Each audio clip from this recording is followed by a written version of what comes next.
अनाया के मम्मा पापा बारी की बहुत इंसल्ट करते हैं और उसे घर से निकाल देते हैं, लेकिन बारी जाते हुए उन्हें एक बात कह के जाता है कि अपनी बेटी को अभी रोक ले वरना कल को आपको बहुत नुकसान होगा। लेकिन जैसे ही बारी उनके घर से निकलता है तो उसके मम्मा पापा अनाया को बहुत समझाते हैं और डांटते हैं और कहते हैं कि हमने बारी के सामने तुम्हारी इज्जत तो रख ली है, लेकिन हम जानते हैं कि गलती सारी तुम्हारी ही है। मिनाहिल के समझाने पर बारी फैसला करता है कि अब वो प्रीसे से बात करे और उसे शादी के लिए प्रपोज करे। वो प्रीसे को बुलाता है और उसे कहता है कि मैं तुमसे शादी करना चाहता हूँ। प्रीसे उससे कहती है कि आप ऐसा सोच भी कैसे सकते हैं, मेरी और आपकी कास्ट में बहुत ज़्यादा फ़र्क है और आके पापा कभी भी इस शादी के लिए नहीं मानेंगे। रिमशा और अलीज़े की सास का रवैया दिन ब दिन अलीज़े के साथ बिगड़ता ही जा रहा है। अलीज़े जितनी उनकी खिदमत करने की कोशिश करती है लेकिन वो कोई ना कोई बात पकड़ के तमाशा बना देते हैं।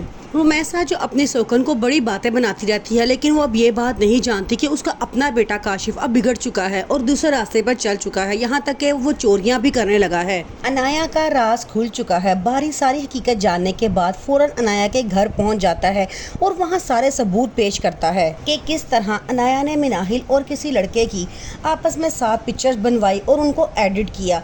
ये बात सुन के अनाया पहले तो साफ इनकार कर देती है कि बारी मुझ पर झूठे इल्ज़ाम लगा रहा है, लेकिन तमाम सबूत हासिल करने के बाद वो खामोश हो जाती है और बारी बड़ा गुस्सा करता है और कहता है कि देख लें आपकी बेटी कितनी कच्ची खिलाड़ी है।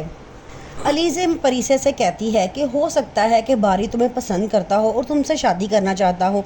ये बात सुनकर प्रीसे को बड़ा गुस्सा आता है और वो कहती है कि वो हमसे कई ज़्यादा अमीर हैं, इसलिए ऐसा सोच बिना रमशा और उनकी मामा जान के प्लान करती हैं। जैसे ही अलीज़े और जुहेब ने बाहर जाना होता है उसकी मामा अपनी तबीयत ख़राब करके लेट जाती हैं, लेकिन अलीज़े को जाने से नहीं रोकती।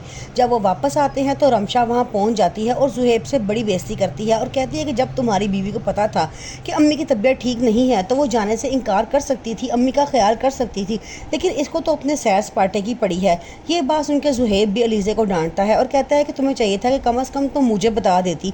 अलीज़े खामोश होकर वहाँ चली जाती है तो रमशा बड़ा खुश होती है और कहती है कि मामा ऐसे ही आहिस्ता आहिस्ता थोड़ी थोड़ी डोज देना शुरू करेंगे तो हमारा काम असर कर जाएगा। प्रीसा अब बहुत परेशान है क्योंकि उसे कंपनी की तरफ से एक नोटिस मिला है कि वो जल्द अज जल्द कर्जे की रकम वापस कर दे, नहीं तो उसकी नौकरी खतरे में पड़ सकती है। प्रीसा बहुत रिक्वेस्ट करती है उनसे कि इतनी बड़ी रकम वो कहाँ से वापस कर सकती है, लेकिन कोई भी उसकी बात सुनने को तैयार नहीं है। यहाँ तक कि वो अपनी फ्रेंड से भी रिक्वेस्ट करती है कि वो उसे कर्जा दे दे, लेकिन कोई उसे कर्जा नहीं देता।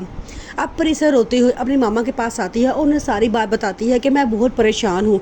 उसकी मामा कहती है तुम फिक्र ना करो, अल्लाह ताला कोई ना कोई हल ज़रूर निकालेगा। मामला इस हद तक पहुँच चुका है कि शाहनवाज साहब ने ऑर्डर दिया है कि प्रीशे के नाम अब टर्मिनेशन लेटर जारी कर दिया जाए। अब बारी बहुत परेशान है, वो नहीं जानता कि ज़ापा सब कुछ क्यों कर रहे हैं।